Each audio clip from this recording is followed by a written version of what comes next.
Good morning, everyone. We're glad you're here.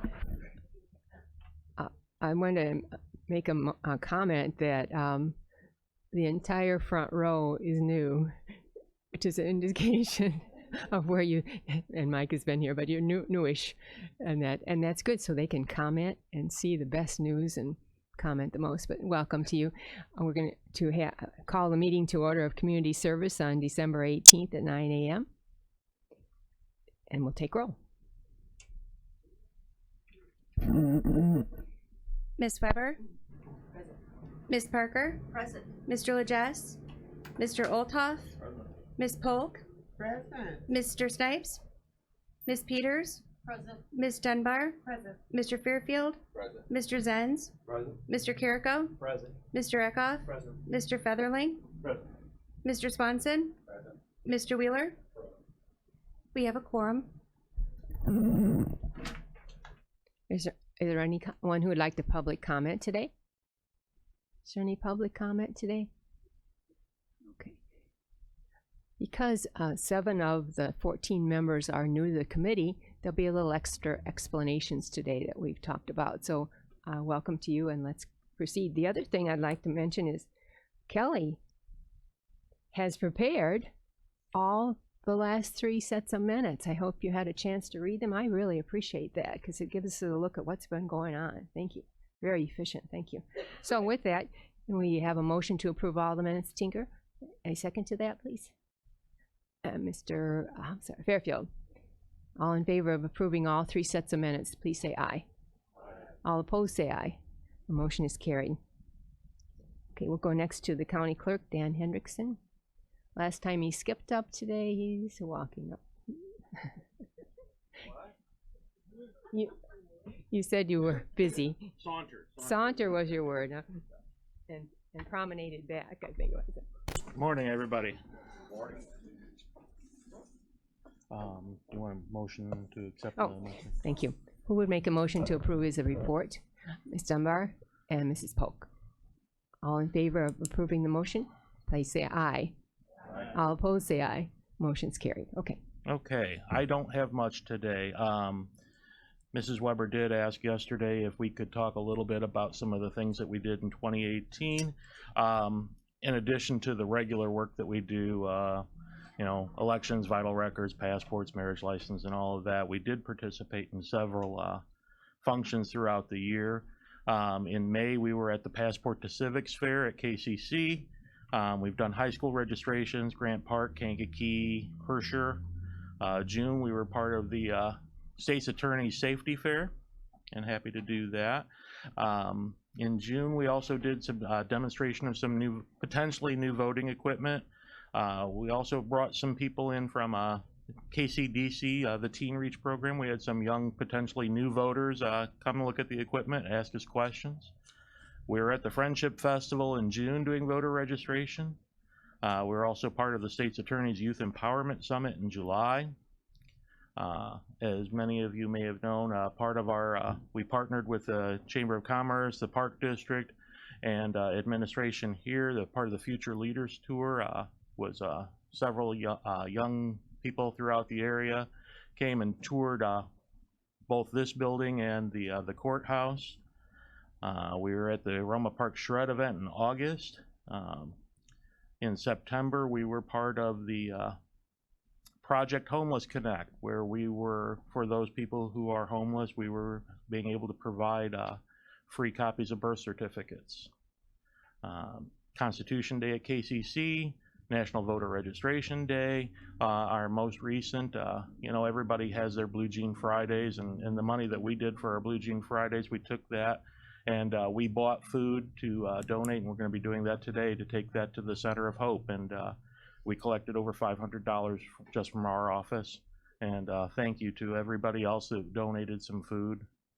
Greatly appreciated. I'm sure that the Center of Hope appreciates it as well. Some of our goals for 2019, you know, real basic: maintain the same quality of customer service that the taxpayers expect and deserve. We've got 2 elections coming up. Actually, I've got a lottery for ballot placement right now. So I will be, like I said, I will be brief. Future projects, something that we need to consider, and I've talked about this before.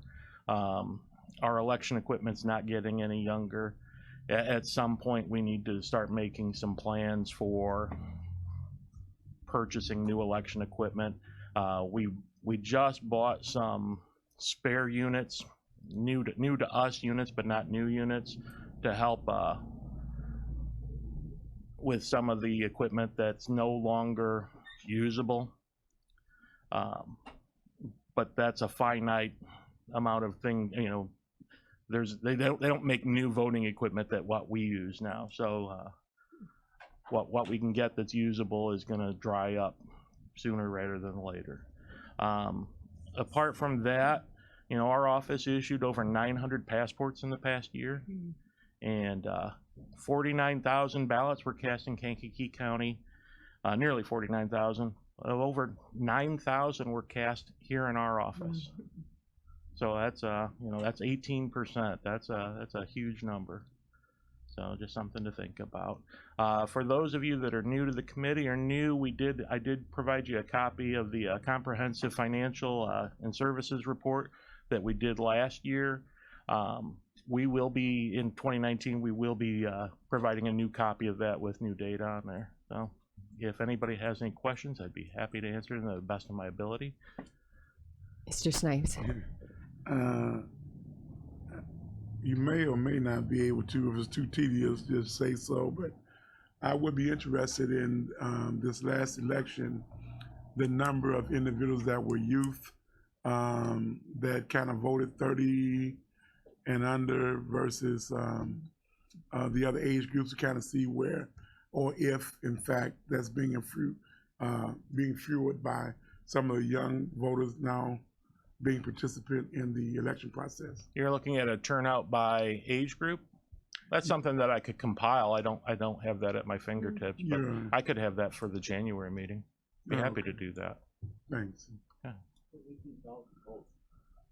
Wait, one second, I gotta get you. Okay. Those 18,000 votes that you were talking about, is that early voting then?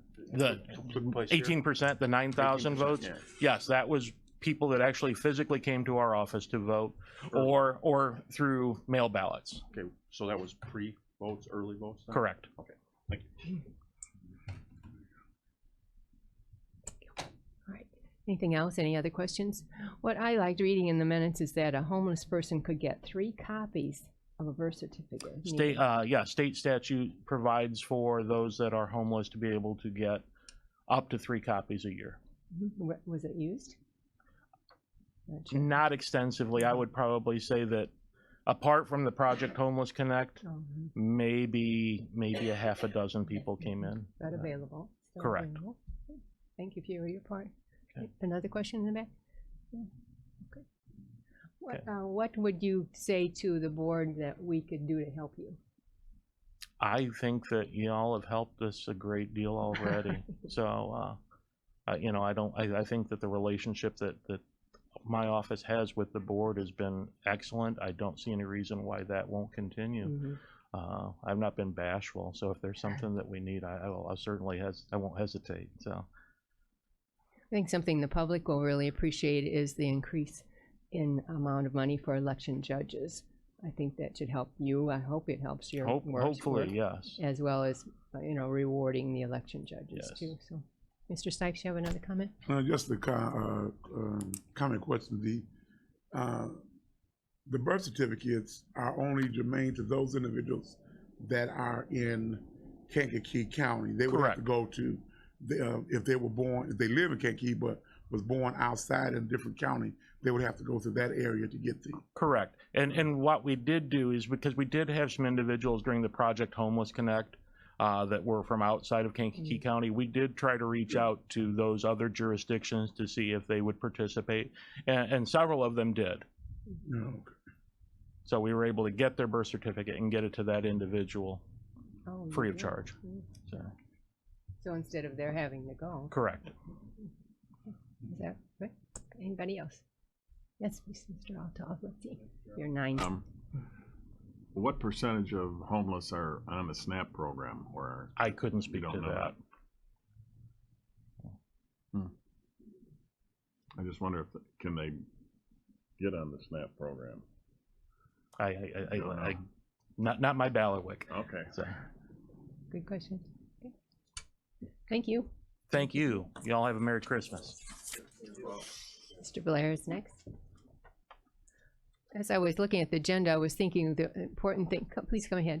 The thing about this committee that is so good is it affects us so much.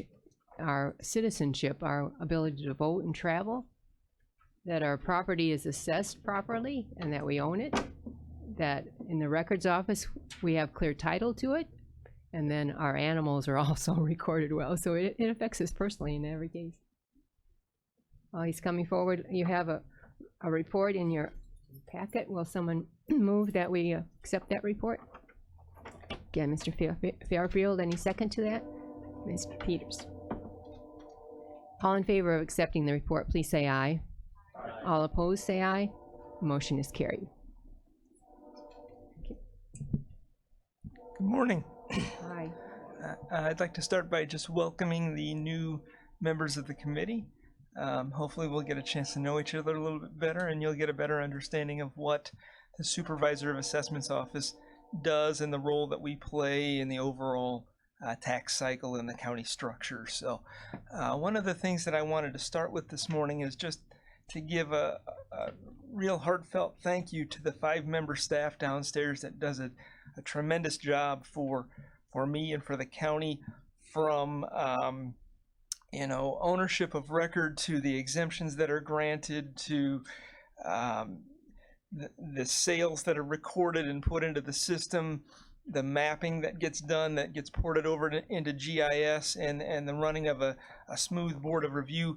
And that's just a very, very small truncated list of the things that we do throughout the year. But I thought I would start that way to give some of the newer members just a quick idea of some of the functions that we do in the department.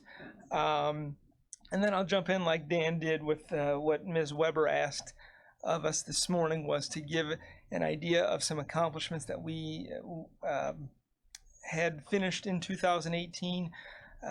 2018 was a pretty busy year for us, a very busy year for us. As some of you already know, we did get a solar energy statute passed on how to put that on the tax roll at a certain dollar amount per megawatt. So that was a big undertaking in the fall of 17 all the way through summer of 18, and that was passed into law in August. Another big thing that I always kind of trumpet at this point of the year, and I'm really proud to do so, is that we are finishing the work in the same year we started.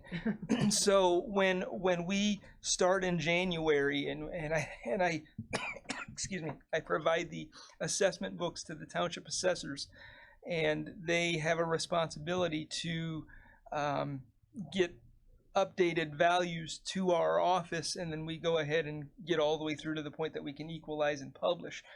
There's a very extensive schedule that has to be met in order to do that, and this is the 4th year in a row that I will be handing over the final abstract documents to the clerk before the end of the year. So that wasn't the case many years ago. We would spill over into the next year before we'd even finish Board of Review and adjourn Board of Review. This year, the Board of Review right now today is downstairs. They're going to have a full day of hearings, and they'll have their final hearings on Thursday the 20th, this Thursday the 20th. They are planning on coming in the day after Christmas to sign all the documents that they need to sign so that I can get everything over to the clerk. As far as things that I'm looking at going into 19, it's sort of related to 18 and the way that things have gone. I'm looking for just the continued positive relationship between my office and the township assessors, and make sure that we continue down that track of having a real goal of finishing the work in the same year we started again, and not in my estimation falling behind.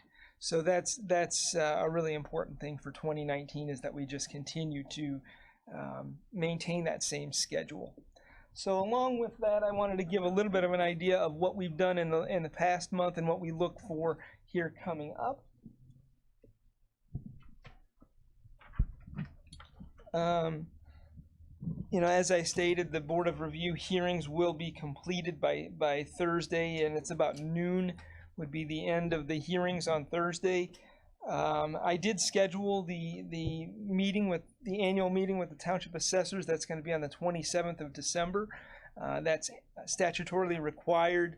It's something that we just get together and talk about the next year's assessment schedule and things like that. So it's pretty routine. I think they know what to expect, but it's something that I need to do every year. So I did schedule that and got it published in the paper and all the things that we need to do there. So once the 20th is over and we get through all of the hearings, I'll need to make sure that we don't need any equalization factor at the Board of Review level. I don't anticipate that being the case, but the county does employ me to make sure that we are thorough and we make sure that that doesn't need to happen. So I'll be doing a little bit of math on the 21st of December and making sure that there's no additional equalization factors that need to be issued. It would take a lot for that to happen. I really don't anticipate that happening. So, and then once that's done, like I said, I'll be delivering the final abstract documents to the county clerk, and that'll set us up for the opportunity to roll to 2019 in DevNet. I would anticipate sometime in the first 10 to 15 days of January. At that point, then we would recalculate the farmland values like we always do and print the for the new year, and then we'll print the assessment books and get things out to the assessors and kick off the 2019 assessment cycle. So in our office, it's very cyclical. You'll find out as I go through month to month, you know, what happened last December is what's happening this December. What happened last February is what's going to happen this next February, most likely, if things are going the way that I would hope. So that gives you an idea of what's going on in the department now and what we look to in the next month or so. I'll open up to any questions or any additional things that may be necessary. See, I think you are 8:10. Mr. Wheeler. Thank you. And I don't, for the committee's sake, you may not realize it, but, and I'm not trying to embarrass you, but we have kind of an all-star as far as the supervisor assessments goes, not just here, but in the state. I appreciate it. Eric is Thank you. looked to, especially on the valuation side of things for solar and other things, he's looked to as a leader with his association, and we're lucky to have him. Those of us that were here before remember what it used to be like, and you could never get a straight answer, and it would always change. And that's why we appointed him for 5 years, I believe. Basically, that is what happened. That's what the statute is. So I've got it on my calendar when that reappointment should happen. So, 3 years before. but I you know, that part is a pleasure. I could always go to him for as a resource to know exactly what the final answer is on a lot of these really complex issues. It's not easy to wrap your head around some of this stuff. So, and I'm sure he's available at any time to help explain stuff. Absolutely. Even the second and third time you need him to re-explain it. Thank you very much, no. Mr. Chairman. The one thing I will ask, though, and Mr. Olthoff was kind of whispering to me about that, Board of Review and PTAB, how's that relationship on appeals on property taxes? Two separate boards, are they intertwined? Does one segue into the next? Sure, I think that's a great question, and I can answer that pretty succinctly. They are different boards. The Board of Review, which is happening right now, is your local remedy if you are an appellant here. In order to get to the PTAB, which is the state level property tax appeal board, you have to exhaust all of your local remedies first. So you need to show up to that final hearing in order to have your, which would be happening like today and Thursday, and we've had meetings throughout the month of November. You need to show up as the appellant in order to get that, what you might call a golden ticket, to the state level. One of the ways that things kind of bleed over between the two is we have great participation and involvement from the townships, where they really aid the county and my office in preparing evidence for that state appeal. They're very, very involved in that, and I think that's where you see the crossover. in some counties, there's a little bit of an adversarial relationship between the county office and the township offices. We don't really have that here anymore, and I think that's a really positive thing for us to get some interaction with the townships where they take ownership, if you will, of the value that's on the books, and if there is a state appeal, they go ahead and represent not only the township, but they help.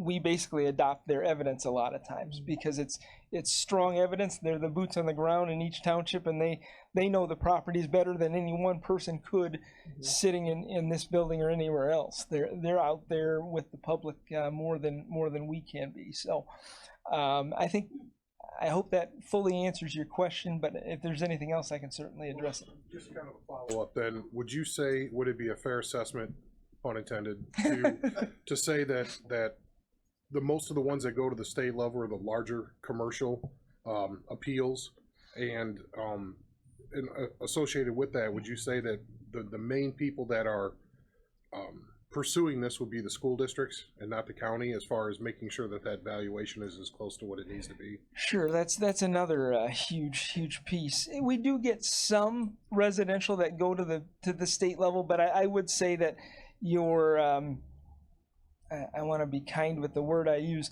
The repeat appellants that go to the state level are many times large commercial and industrial appellants, and the school districts and other interested taxing bodies that would get interveners. That does happen quite a bit. Okay. So we do get some support that way as well. Obviously, big taxing bodies like school districts have the biggest skin in the game, and they're the ones that typically would, employ an attorney, along with that attorney would go get an appraiser that would help support the case. And I do think that the taxing bodies have a good relationship with one singular voice that does a really great job, the attorney that is used for our county in most cases. He's a bulldog. I've seen him in the room. He's really, really good. So we have a chance to stabilize that value on the abstract pretty well, even at the state level many times. Thank you. The two words I've written down here, I think I found in your office, is efficient and integrity. And I imagine you expect that in your assessors too. Absolutely. I think, I appreciate you saying those two adjectives. That's high praise, and I'm humbled to hear that. But I think that, given the way that we conduct ourselves with the public, probably sets a good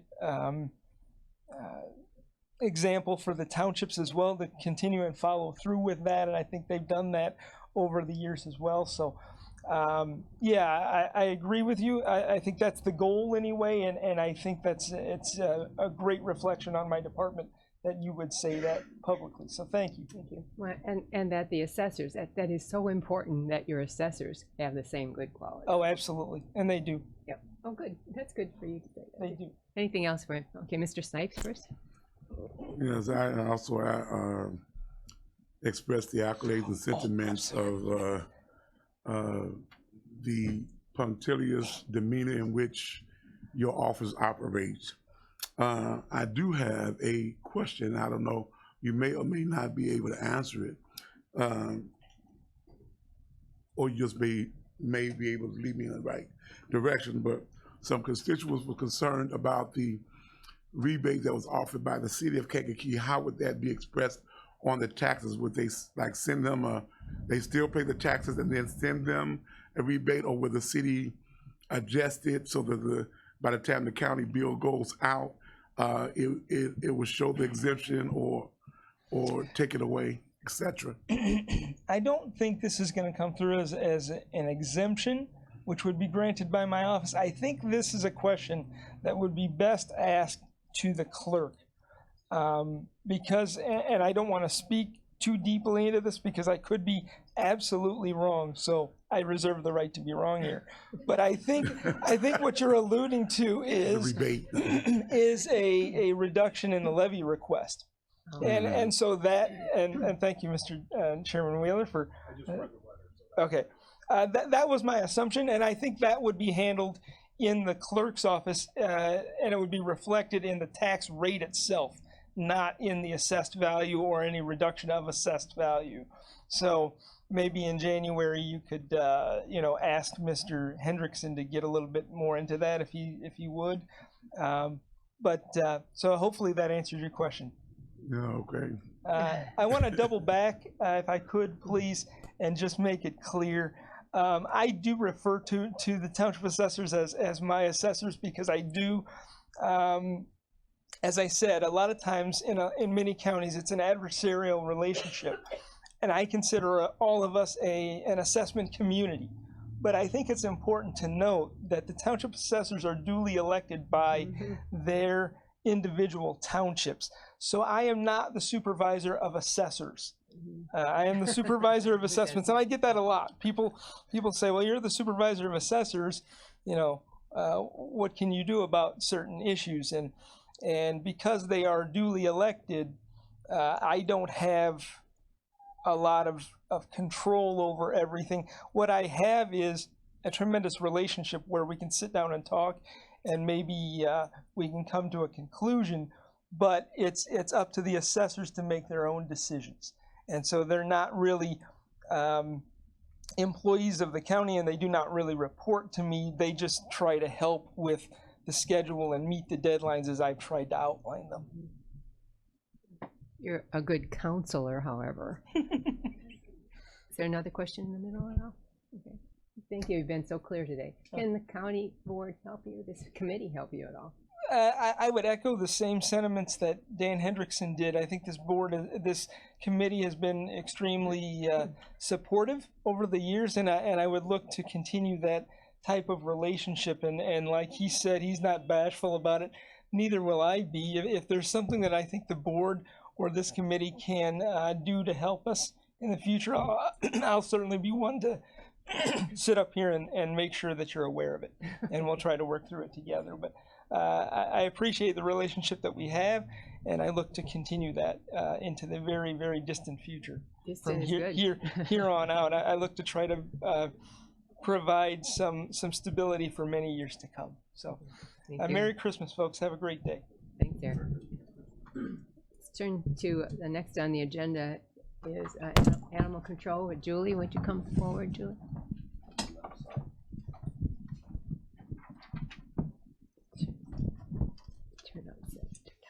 Turn 3. While Julie's coming up, I visited Julie probably a Monday ago. It was in a tour. So at that time, even though she didn't have a list in her hand or those questions about what have you accomplished, what do you hope to do, and what can we do for you, we really did talk about each one of those, and I know you'll reflect on that. Again, while she's coming forward, she has a monthly report in your packet. And as she sits down, would someone move that she, and Tinker, and Mr. Echo, thank you. Good Second. morning. Wait, second. All in favor of accepting that report, please say aye. Any opposed, say aye. Motion is carried. Thank you again. Good morning, all. I would also like to take a moment to welcome new board members, faces that I haven't seen on this committee in a little while. It's good to see you all. Would like to take an opportunity to invite you all out to the animal control shelter. Many of you know, maybe some of you don't, that we're working hard to build a new shelter. The current one we have is old and tired and rather inadequate for the needs that we really want to provide to the community. And we're getting closer and closer to that goal. At least I feel we are. And if you have any questions for me, if you ever want to talk to me directly, meet our officers, please come out to the shelter, and I'd be happy. My door is always open to answer any questions that any of you have. So, are there questions about the report or questions for Julie?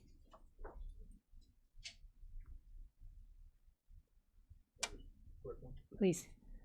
Nice revenue year. I'm noticing. Yes. I see things like that. Anything you could point to as a village revenue? Is it where would you say, I can look at the numbers, registration, obviously is pretty high, but I'm just curious, what do you think has been the big difference between this and last year? It's really probably been the registration is the major component. We had that increase that went into effect in January. We hadn't had an increase in registration fees since September of 1996. So that was certainly overdue. We've gotten a little bit of balk, I guess I should say, from mostly folks that have to pay that 3-year unaltered fee because that jumped pretty high. And I really try to take the opportunity to encourage those folks to invest into their pets' health and spay and neuter, which reduces that fee greatly. But you know, if that's the choice that they don't want to do, then that fee is higher. We've had some of the other fees, the impoundment went up a little bit, so you'll see an increase in the total for the month of fees, such as the impoundment. The board actually is a little bit less. For the year total, our board is a little bit higher than it was. That was one of the fees that went up. But you know, I think that effort of the microchipping, certainly the social media where people are putting and sharing lost and found animals helps folks hopefully get to us a little bit quicker and get those animals back home, which is really our ultimate goal, is to get them home or get them new homes if we can't do that. So the village revenue is down just a little bit. We hope that maybe 2019 will bring us a year in some changes for that as well, and make that a better opportunity for the community. Is there another question? I was noticing when I just got a rabies tag for my dog, 3-year, spayed, neutered, and on the back of it, it is the phone number of animal control. Yes. So that means that every dog, every animal that has that in all communities, inside out, Kankakee to Bradley and the county, has animal control on the back of the rabies. Yes, and that's pretty consistent with counties throughout the state. We follow a guideline that is kind of set by the state. There's even a little bit of a color guideline that is set by the state. We vary in that a little bit because we have 4 different tags. I can tell you when I look at a tag and I look at the number on the tag, anybody in my office, and for all of your own information, if you don't know what your tag number indicates, it's telling you the first 2 numbers of that tag for 2019 is going to be either a 9-1 or a 9-3. And that tells us that it's issued in 2019 and it's either has a longevity of 1 year or 3 years. And then the color of the tag and the shape of the tag helps us visually know whether that animal is whether it's 1 year, 3 year, even if the number would have faded or you know, sometimes animals will chew on them a little bit. But your 3-year, your unaltered tags are going to be in the shape of an octagon, always kind of a stop sign. Stop. You're not spayed and neutered. It kind of gives me a visual of that. Your 1 year is always going to be red, and your 3 year is going to be brass. The 3-year tags, we do use stainless and brass so that they'll hold up over time. The 1 year tags are aluminum. And then on your 1 year altered tags, your 3 year is going to be an octagon, but it's going to be silver. And then your 1 year is going to change each year. I am thinking this year is a green bell, and that follows those state guidelines. We change the shape, and if it's supposed to be red, we tend to go to a purple because we always have our unaltered 1 year tag as a red octagon. So that's a little history behind our rabies tags and what they mean. Good information, I think, isn't it? So, what would you say are some of the good things that happened in 2018? What are good things? There's really a lot of good things that have happened. I think we've had some great growth with the AWAC committee that was formed. We've accomplished some things that I think have improved the safety for the animals in the county. I think we're trying to address the needs that the citizens are asking for. We certainly have room to grow on that, and we look forward to that. I think we've made some strides in working with the private organizations, and I also anticipate seeing those relationships grow stronger in the new year. And again, I think we're getting closer to that ultimate goal of a new facility.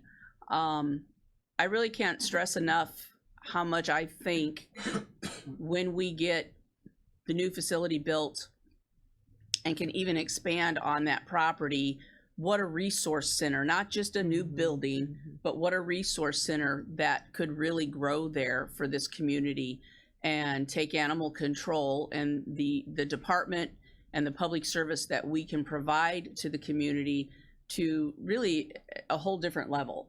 And, you know, I certainly have short-term goals, visions, and long-term goals and visions that I hope will continue to grow and be accomplished long after I'm no longer in this seat.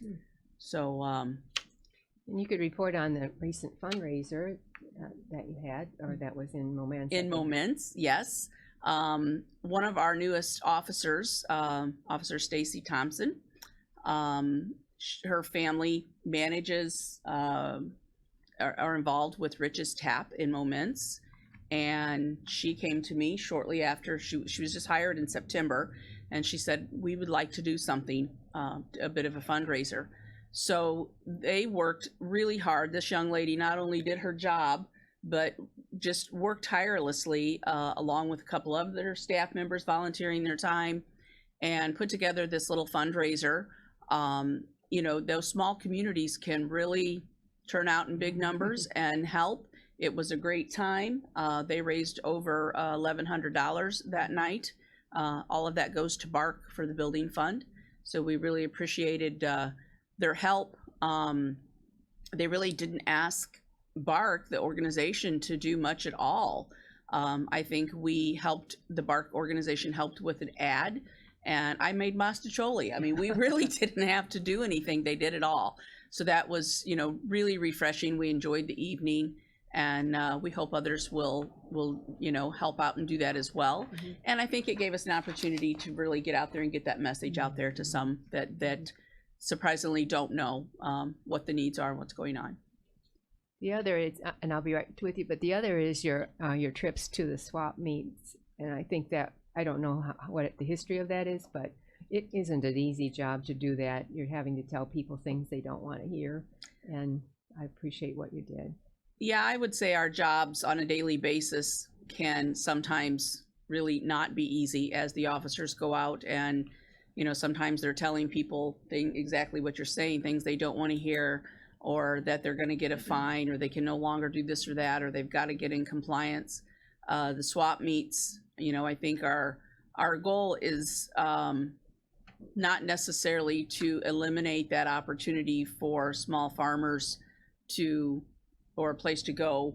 You know, I think the meet that has developed in Will County is more of a vendor type fair without live animals, as I understand it. I have not attended, but that's what I'm being told, where our swap meet is largely live animals. And we have prevented the sale and distribution of dogs and cats. And again, hoping that this year we can work on, if at the very least, improving how the animals are transported to and from the meet, how they're cared for there, and help the organization just create a better image for itself. And you would say the relationship's quite a bit better than it was when you first started interacting, wouldn't you say? Yeah, I would think so. I think, you know, when we first talked about passing the ordinance to prohibit dogs and cats, we were met with a lot of resistance, a lot of anger. And I think by the end of that meet, they were also helping and trying to alert us of somebody that, may have come in that they were trying to slip past them or something. And I've, again, as I left, I asked them to invite me to their club meetings if we could work together more and come up with better ways to prevent these animals from slipping in under the radar. And anything, they had questions about how do they get through the language barriers, because it's a very diverse swap meet with a lot of different cultures there. And, I think there's certainly ways that we can create flyers and identify the major, different languages that we could, get some help in creating a flyer and help them get that message out. Very good. Mr. Snipes, did you have a comment? A couple, and I do, like Andy, see the about 101,000 increase in the overall total revenue, and I hope that continues through next year.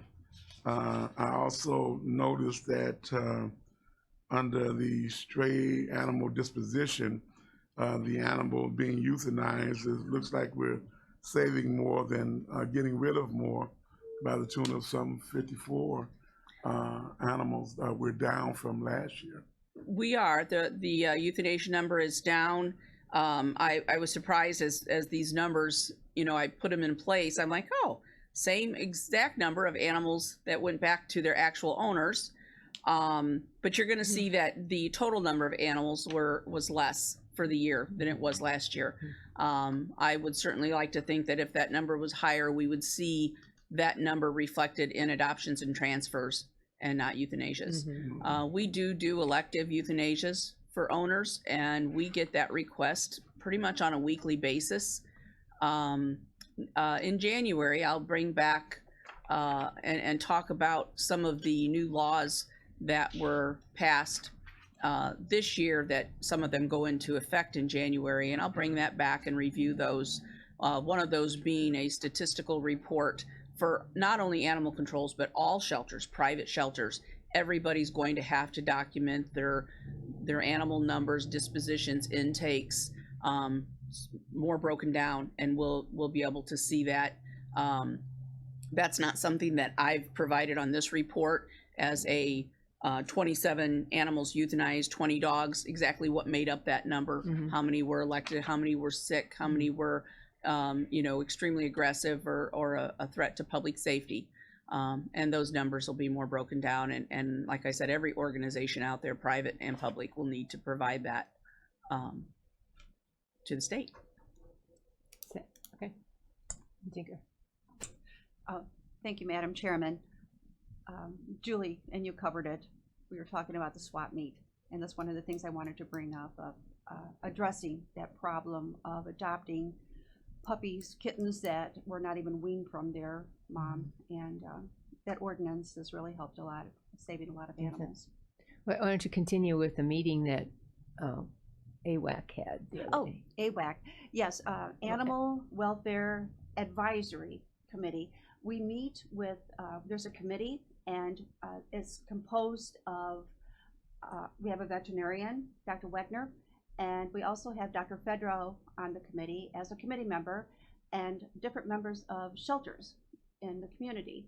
And we meet and we discuss issues, and we're able to advise. As for instance, there was the issue of the swap meet was addressed at one of the meetings, and then we went from there, worked with Julie, Animal Control, and the state's attorney's office to with the ordinance to getting that passed and to get that problem solved.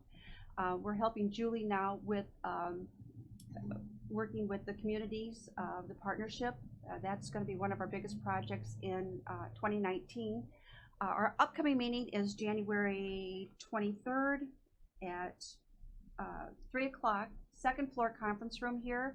It's open to the public. We have a lot of public members come, public comments, and we work, we're there an hour, hour and a half, and then but we accomplished quite a bit in that hour and a half. We've really melded in the last year, I believe, and moving forward with our goals, our scope of work.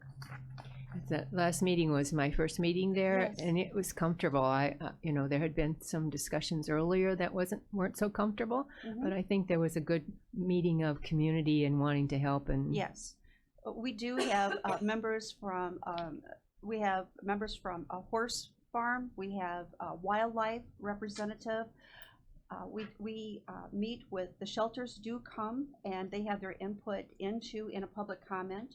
And also residents do come and bring issues that they have.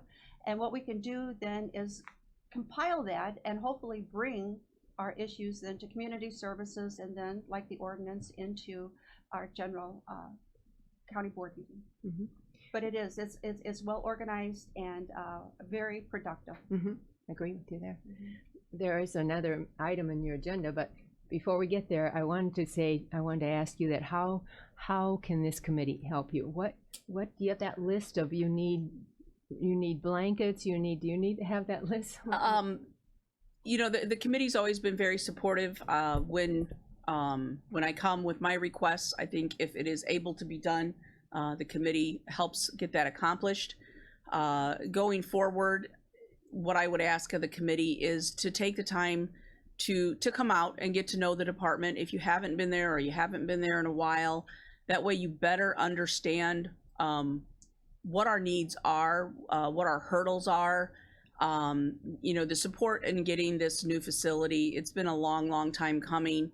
If you see BARC fundraisers out there, all of that money goes directly to the animal control. We do have, through a resolution, it is recognized as the fundraising arm for animal control.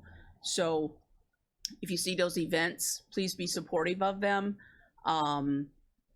And if you have any questions, you know, or concerns, please come to me. If your constituents are asking things, I'll try to do everything I can, you know, to answer them. And, you know, as I come back in 2019,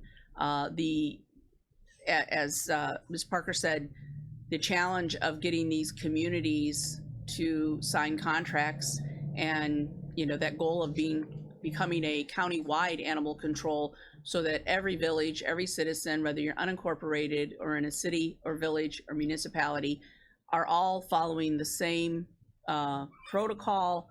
And that's, again, as far as getting the building built and getting that accomplished have probably been my two biggest challenges in my 19 years here. And those are things that the committee could help with in your own area. If you're in a village or municipality, talking to your local people there at the importance and really coming together is what's going to make this happen and get those things accomplished. And that next fundraiser in the spring, what date is that? Do you remember? That is March 30th. BARC hosts their this is the third year now they've done this big comedy event at Knights of Columbus.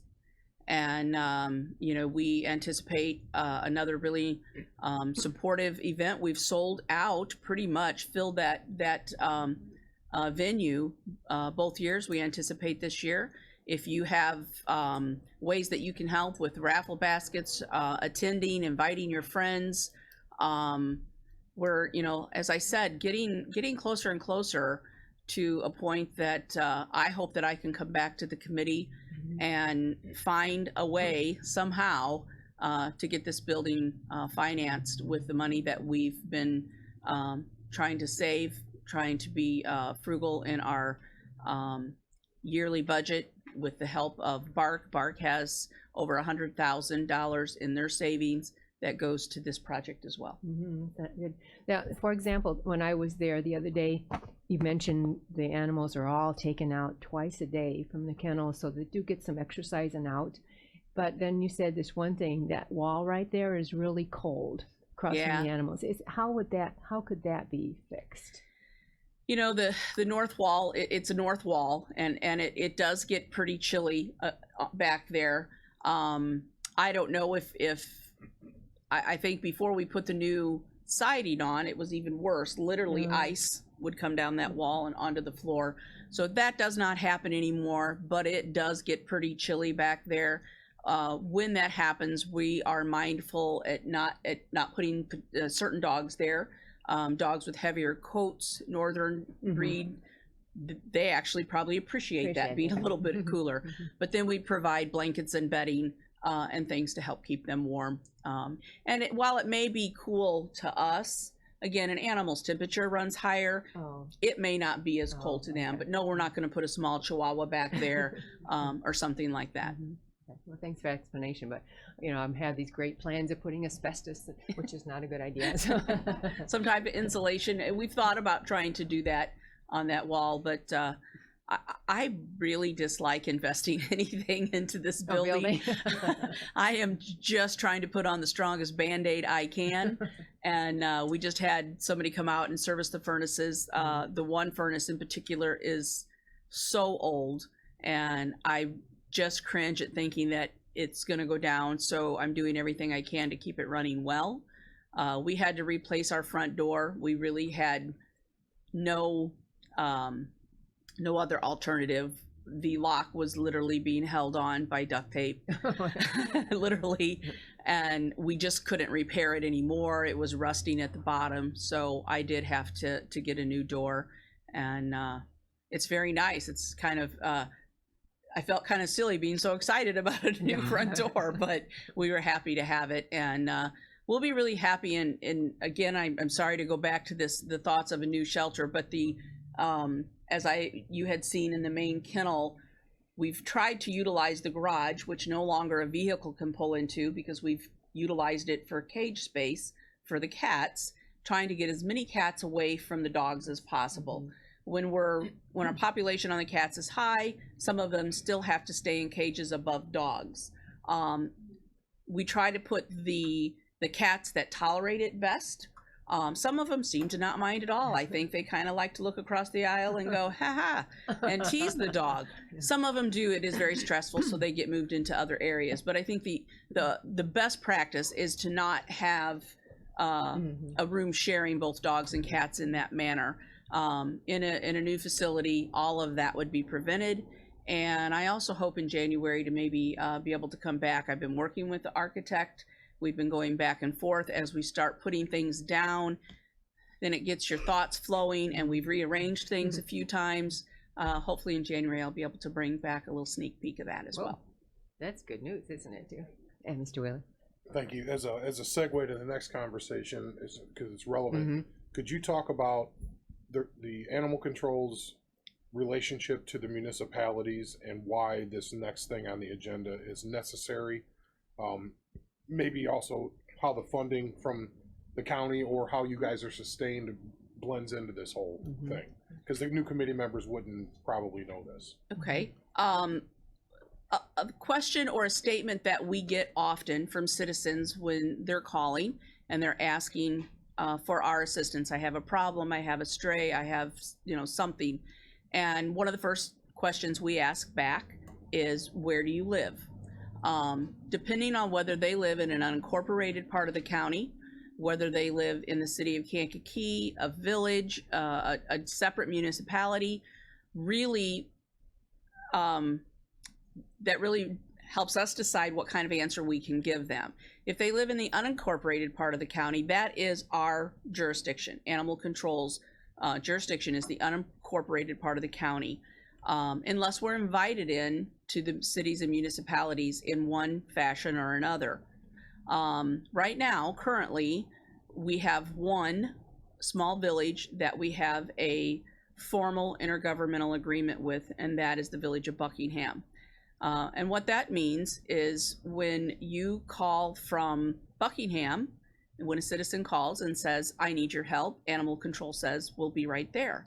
We do not have to cut through any further red tape, jump through any hoops, ask to speak to a village official.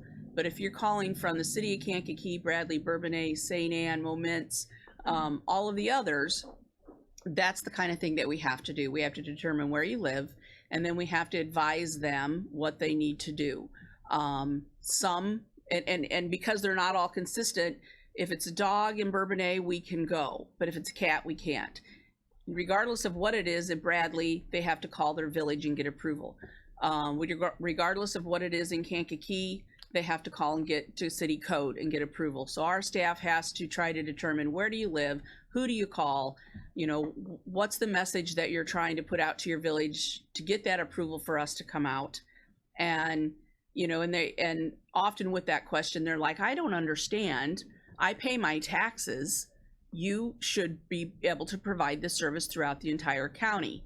And even though we put this message out there, we feel like we've shouted it from the mountaintops. we are not supported by the real estate taxes that come into the general fund. We're not really supported by the general fund at all. There are a few things that the county does contribute, such as IMRF contributions, the county's portion of the insurance for the full-time employees, things, work comp, things like that are covered. But our entire operational budget, purchasing vehicles, paying staff, taking care of all the animals, all the medical needs, all of our utilities, building a new building, they're all paid out of the fees and fines that are reflected on our report. Registration being our biggest revenue. So it's really important when animals, when we don't know that they're out there, you know, the message is always out there. For every animal that's vaccinated, there are probably 2 that aren't. So when you think about the revenue that's generated by our rabies, if we really have that much that's not being in compliance, we're missing a lot of revenue. So it's important on the social media side when people say that they've got these dogs, they want to get them back home. Absolutely, they want to get them back home. We want to too, but we also want that opportunity to make sure that they're in compliance with the law, with the rabies, registration, microchipping, and an opportunity to get them spayed and neutered. So when the village and municipalities, most of them, it's kind of a verbal agreement, and then we have to call them. The citizen calls, and then we say, I'm sorry, you're going to need to call your village or municipality and get approval. The village has to call us, because the citizen will just call us right back and go, okay, they said yes. But we've got to get that permission from the village, and then we bill them on a monthly basis. There are times that they simply say, no, we're not going to give that approval. And then the citizen calls us back furious, and we become the whipping post for this most of the time. And we're asking them kindly to go back to their villages and municipalities, speak to their trustees, speak to their aldermen, speak to their mayors, attend their meetings in their communities, and let that be known that this is a service that isn't being done the best way that it could. And so we have several times gone to the table. I've attended several mayor meetings and have been really close a few times at getting some of the contracts with the bigger municipalities. And for one reason or another, it doesn't happen. The village of Buckingham, while it's a very small village, they learned really quick one year when they had a hoarder case and needed us to come out and deal with this, just how much it could affect their budget, because it wasn't something they prepared for. And so now they decided that they wanted that intergovernmental agreement. They were able to decide what they wanted, how it would affect their own budget, plan for it. And similar to an insurance policy, there are some years that they're not going to need it very much at all. But then again, there are going to be some years that maybe it will go the other direction, and they'll have needed it in a big way and be happy that it's there. Does that answer your questions? Does that help? And so then Shabance, maybe? Yes. So Shabance actually called me, and this conversation tends to happen every once in a while. I'll get Grant Park, St. Anne, Moments, Shabance. They'll call and they'll say, what can we do? Especially when new people are in place there. Then they're like, what's happening? How do we do this? And so recently Shabance called and they said, we think that we're interested. What can you do? So I have a letter it's a letter I sent out to Buckingham. I think in the years past, it's kind of been an all or nothing. And I decided to approach Buckingham the last time they called and inquired with an optional service that said, well, we can give a kind of a good, better, best type of service option. And so they went to their board. I sent this letter out that basically says, a full or best service would be based on a $2.25 per capita. And that was decided on a small committee meeting we had for this a couple of years ago. We worked on that. And the mid-range or better service would be a $2 per capita. and the limited or good services would be $1.50 per capita.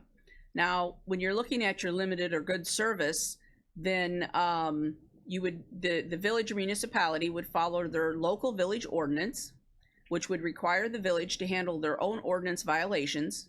We would respond to calls through the village hall, and we would only respond to dogs. And then I usually put down what that cost would be for their village according to the latest census numbers that I can get. And the mid-range or better service, the village would adopt the Kankakee County Animal Control Ordinance, which would allow animal control to enforce all animal ordinances, laws and ordinances. We would respond to calls directly from the caller, but again, we would only respond to calls regarding dogs. And the reason that I'm saying that, why dogs, why not cats, a lot of the villages and municipalities, they don't want the cats because there are a large number of cats, so that of course is going to increase their billing on a monthly basis right now.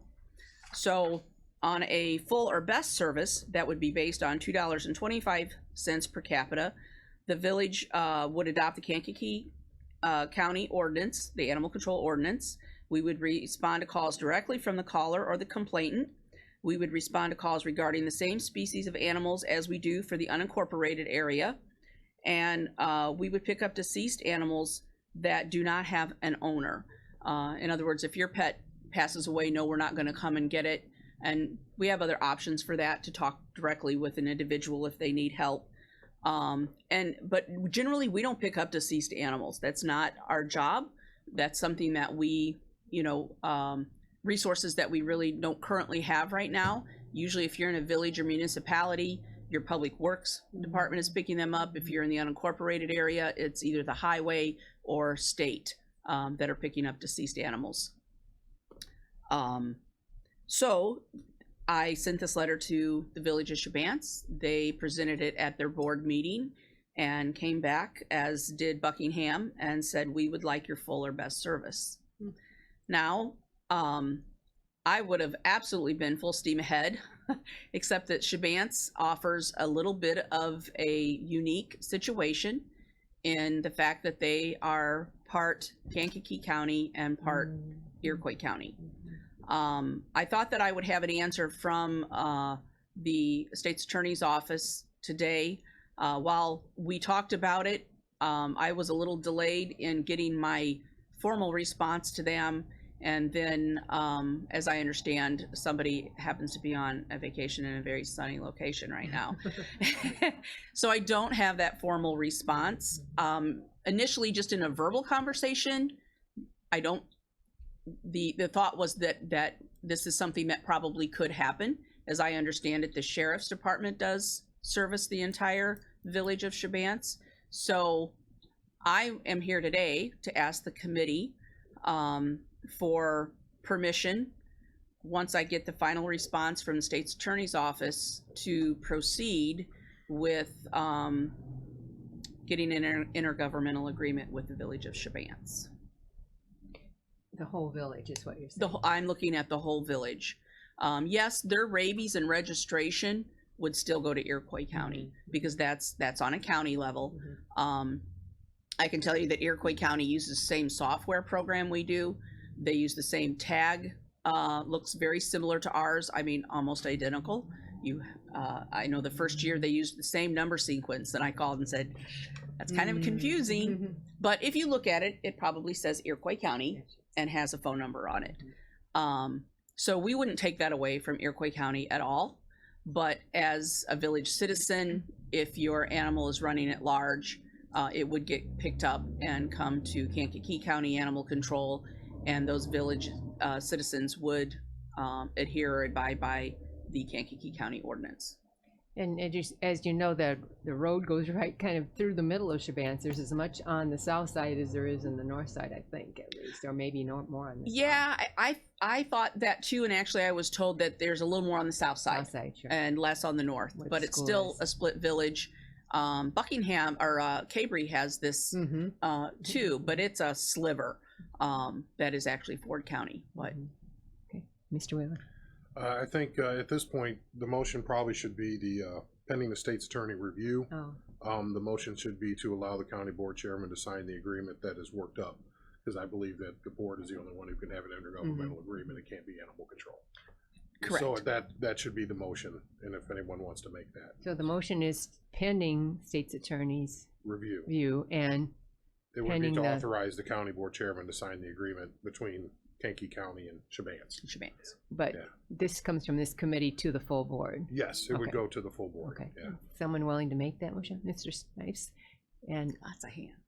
Just so we don't have to bring it back here again. Once that's done, then it can go right to the full board. Correct. Ms. Carlson, take your second. Thank you.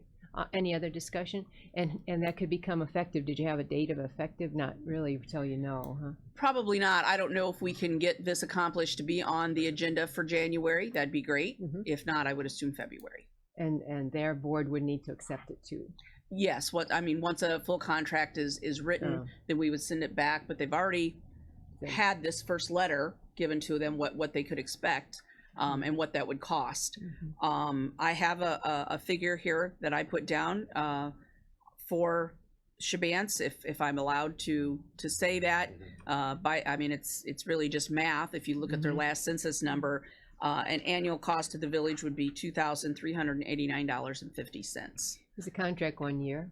Yes, it goes annually. So it goes back to Buckingham every year and they sign it in? Yes, that's something that we'll be ready to do here. It's usually January when I invoice them and they send it over. Any other comments on that? Okay, then, we're not spending money. All in favor of that agreement, please say aye. Is any opposed, say aye? Motion carries. That's good for you. Go I hope so. forward. I hope so. I hope it opens other doors up with the other villages and municipalities, and maybe some of their village people speak and say, hey, this is great. I think I told Mayor Green, that's how long I've been trying to work on this, years ago, that I couldn't necessarily save him money, but I could probably save him a headache of having to, be called, and really the citizens, because they're the ones that are caught in between a rock and a hard place, and they're not getting the service that they need. So It's just partly a matter of budgeting by a village or a town. it is. Budgeting for it. It is. Thank you all very much. Wish you a Merry Christmas and a Happy New Year, and please come and see me. Thank you. Good report. Lori is coming forward with a recorder report, and you have a long, good, complete report in the back of your agenda. Nicole, there's a few. Lots of numbers to compare, contrast. Good morning, everyone. Lots Yeah. of new faces. Right. A motion to approve, Mr. Snipes. Ms. Peters, a second.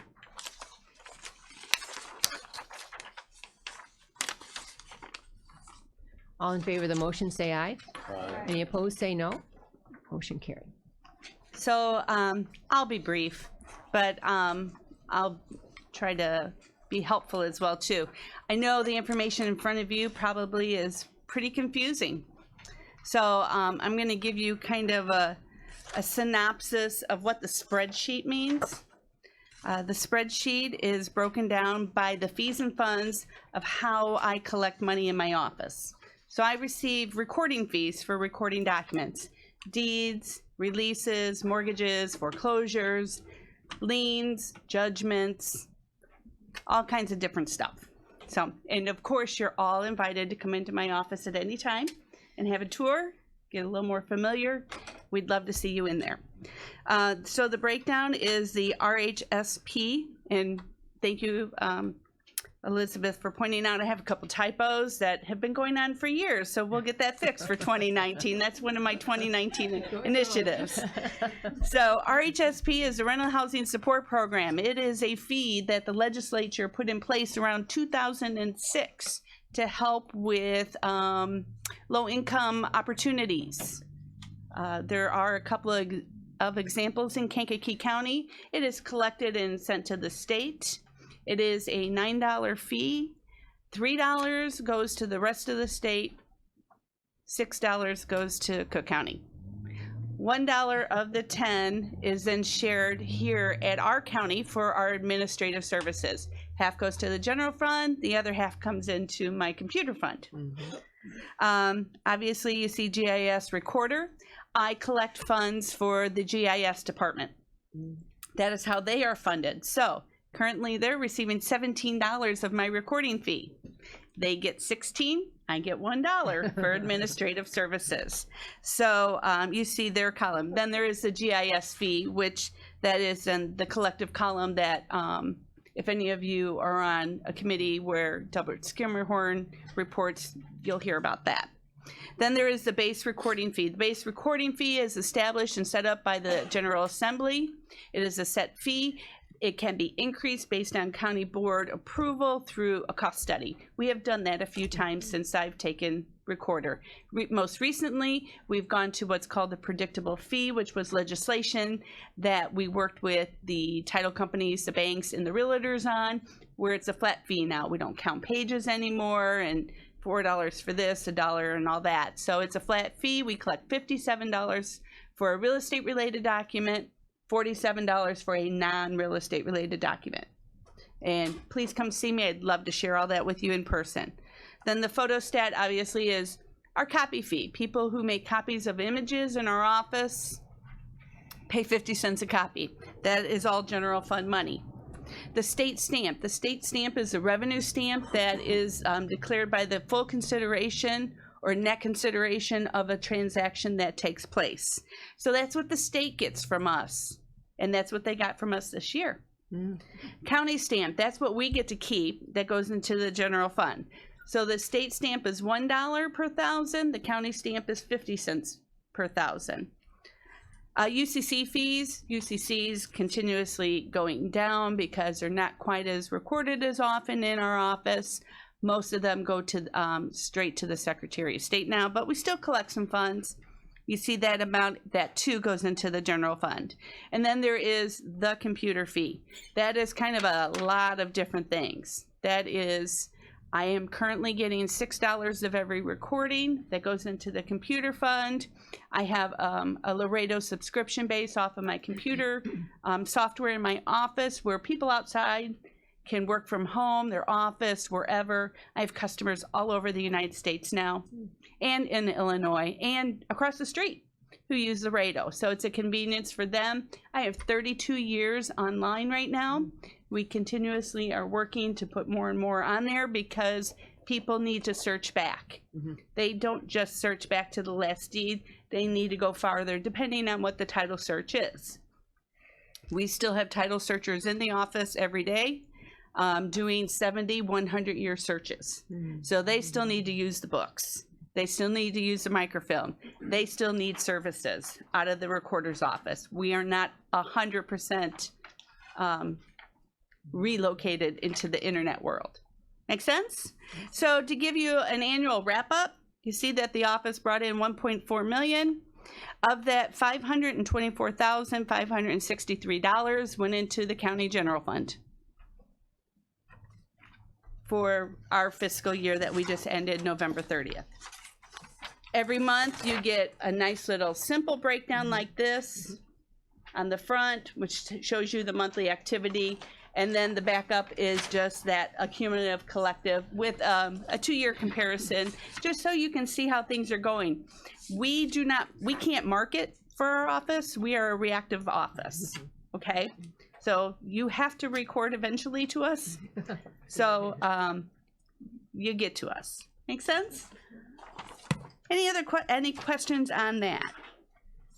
Where at one time we were discussing a new ruling where one fee for all number of pages you copied. Yes, that's our predictable fee. Which column is that in? Well, That's that's made up of all those columns. Oh. So it's the $57, and then that is broken out. Gotcha. So every recording fee has literally it's like dissected. But and you thought that was a good thing. Oh, absolutely, absolutely. It has cut down on the company sending us the wrong amount of money. It has cut down on delay of getting things recorded. It's very clear and understanding. And by January 2019, according to the legislation, all the counties in the state have to have their established predictable fees, which are then published on our association website, and then some other partners that we work with throughout the state and the nation. And to the customer too, I would Oh, think. They love it. They love it. There's no more guessing and waiting to see, okay, how much is this going to cost? Did we catch every page, both sides of every page? Yeah, so it's really nice. My staff still has to count, but the customer, it's like an ease of burden. Yeah. So Yeah. the other is, I think it was last month or a month ago, you had brought the books, the old Yes. books. I saw in the minutes 2 books have gone. Yes, Now 2. what's the update? So to give you an idea of the recorder's office, so way back in a long time ago, 100 years ago, or when the county was established, they wrote in a book. It's called the Grantor Grantee Book. Then evolution moved on from Grantor Grantee into a tract book, which is by legal description, and then from there to the computer system. So I have 57 Grantor Grantee books that are still used every day. They're pulled from those shelves, falling apart, cracking, bindings breaking, and so I was able to find a company in Illinois, in Springfield, that I'm partnering with, and over the next 4 years, every single one of those Grantor Grantee books dating back to 1853 are going to be scanned, reprinted, and bound for a new 100-year shelf life. So these books will be able, our great-grandchildren, and then we'll be able to come in and see what our past looked like.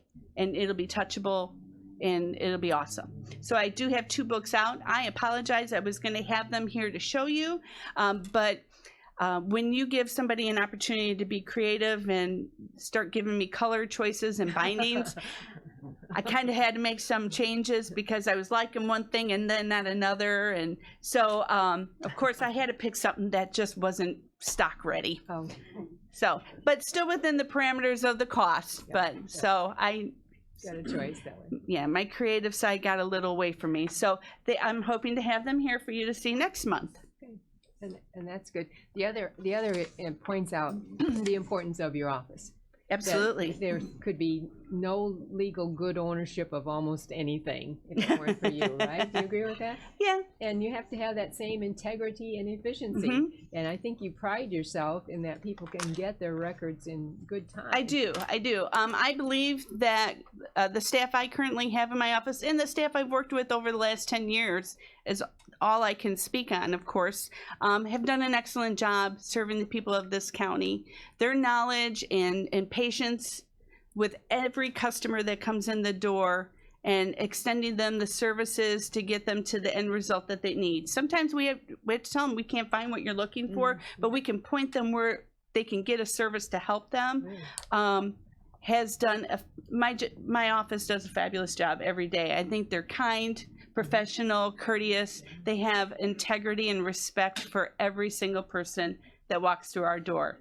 So many times people come up to us that need to be at the courthouse or even just downstairs. We'll even walk them down to make sure that they're going to the right department that they need the service from.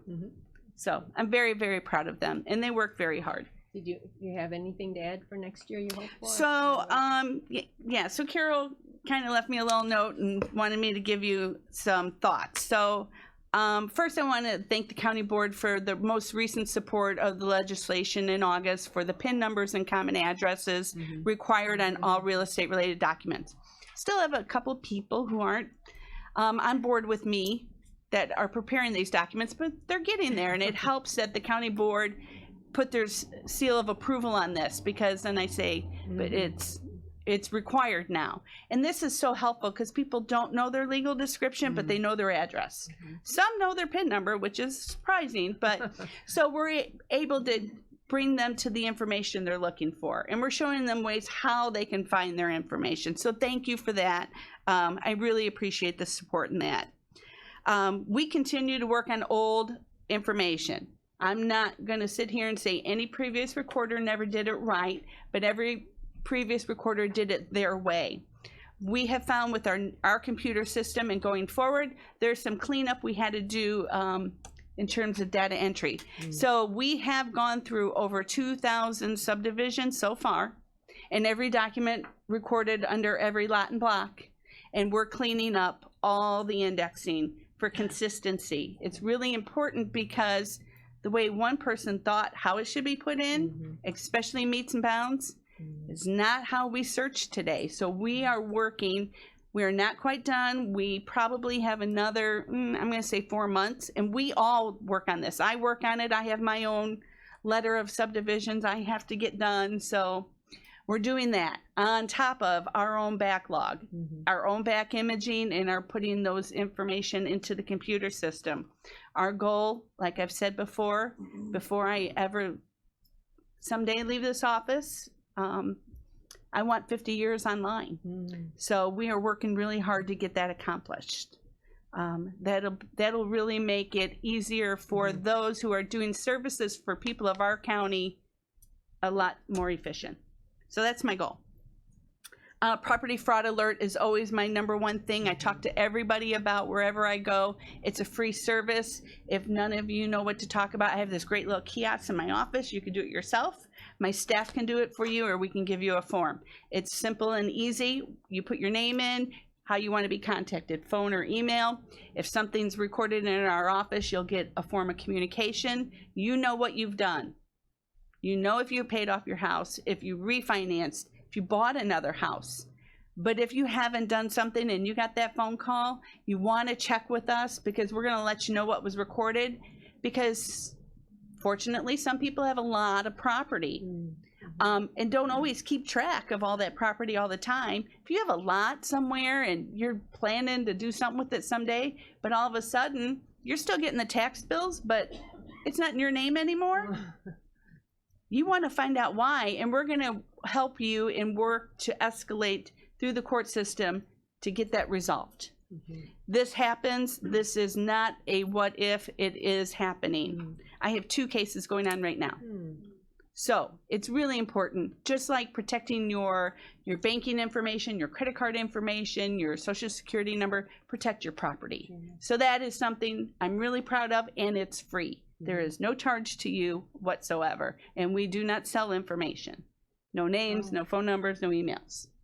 So we'll emphasize that again. Each one of us could do that. yes, if you have property in Kankakee, if you are caring for parents, I did it for my in-laws. I just said that I did that for my in-laws when they had their home, because I wanted to keep a watchful eye, because you know, you come to the door, hey, sign this for me, and you just signed a quitclaim deed, or fraudulently somebody signed your name. So things happen. We have to be cognizant of what's going on, and we have to be our own protectors. Does anyone have a comment or question? I know, I just blew you all away, didn't I? No, it's great information, and again, that integrity. Yes, it's very important. What Yes. can the committee do for you, or? Nothing. I will continue to report. I will continue to keep you apprised of any legislative directions and changes that they're looking at out there in the Springfield world. I'm very integrated with our association, working very well with Dan and with Eric, and we're keeping, the process going very well. So I think that's good to hear you say that around the state, you're integrated, so that you can, if I bought a property in Southern yes. Illinois, that you're connected with us. Anything else? It's a great report. Thank you so much. Thank you. And again, please, second floor is always open, except from 12:30 to 1:30. We do close for lunch, but we'd love to see you and show you around. And Merry Christmas, everyone. We've had a lot of good information today, and I appreciate your participation and asking questions too. Are there any items of old business you'd like to bring forward? Any items of new business? Okay, then which of you wants to move to adjourn? Tinker will let you adjourn. Ms. Polk, second. All in favor of adjourning, say aye. All opposed, say aye. Motion. Meeting's adjourned.